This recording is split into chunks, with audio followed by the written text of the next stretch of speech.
I don't know, really know what you could do for a 3-year-old child, because they haven't reached the age of reasoning.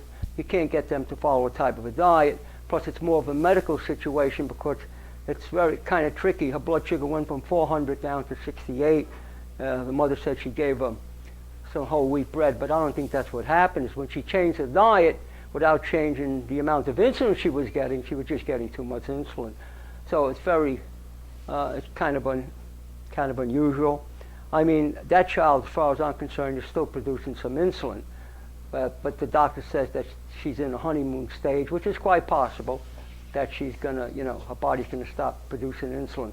But I also saw a child, an 11-year-old boy, that was told he had type 1 diabetes. I don't think he really did, because the last time I heard, he was not on any insulin. He was thriving. He was doing very well. Very intelligent kid. He was on a low-calorie diet. He understood exactly what he was doing, and he was very vital, very alive, sharp in every respect. He looked good, and he wasn't on insulin for 1.5 years. The last time I heard. I haven't heard from him since. I don't know whether that's still happening. But when you're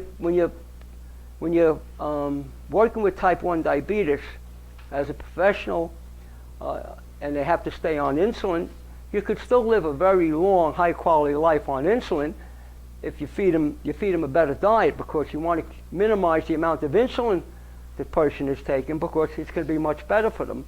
And of course, insulin stimulates your appetite.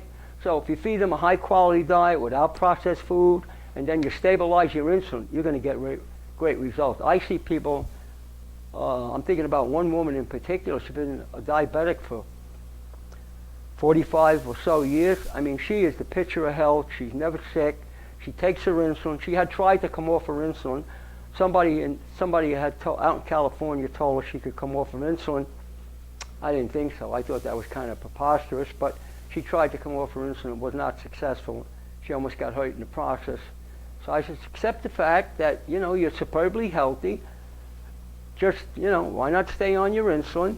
You're going to live a long life. She's already lived a long life.